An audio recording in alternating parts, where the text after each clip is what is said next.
At tila ba parang hirap si Inoue na patamaan ang isang kalaban na nag-overextend ni Luis Neri kay Naoya Inoue, kaya't hindi nito naisipang mag-counter. Ito ang isa sa hindi niya dapat gawin sa harapan ni Cuadro Alas.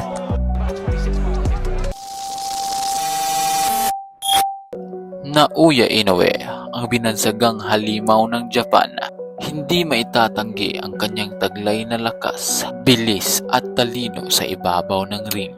Ang tanong ng ilan ay meron pa bang natitira na tatalo sa halimaw ng Japan? Ang sagot din naman ng ilan, hindi yan matutulukan kung hindi pa niya lalabanan ang angas ng Pinas.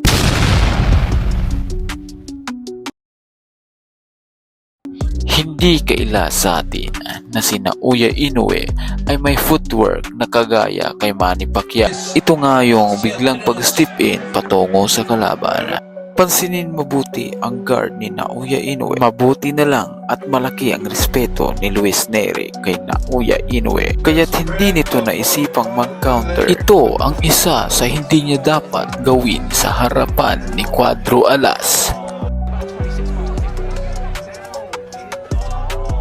At palagi nating naririnig sa bibig ni Naoya Inoue ang kahinaan ni Janel Casimero na palagi daw itong nag-overextend sa kanyang banat.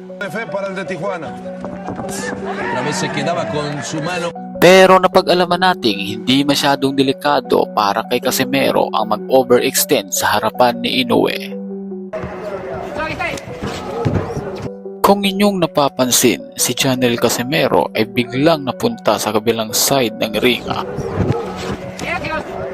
Sa madaling salita, mahihirapan si Naoya Inoue mag-counter sa estilo ni Janel Casimero kahit pa mag-overextend. Magkaisang dikitan na laban.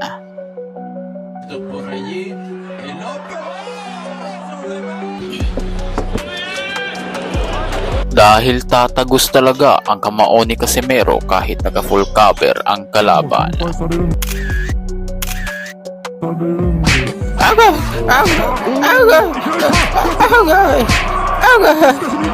Alam ni Casimero na nasaktan niya ang kanyang kalaban kaya walang humpay niyang binanatan. At isa din na aking napansin kay Naoya Inoue ay nahirapan siyang makarecover sa suntok ni Neri na kahit mismong si Neri. Ibang klase din kasi si Casimero bumanat kapag nahihilo ang kalaban.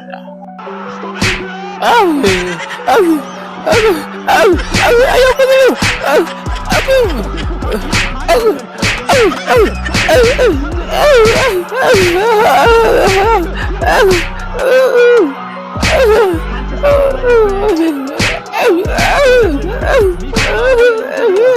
Maraming beses na exposed ang panga ni Naoya Inoue sa ang ganitong gawain ay hindi niya pwedeng gawin kay Janel Casimero.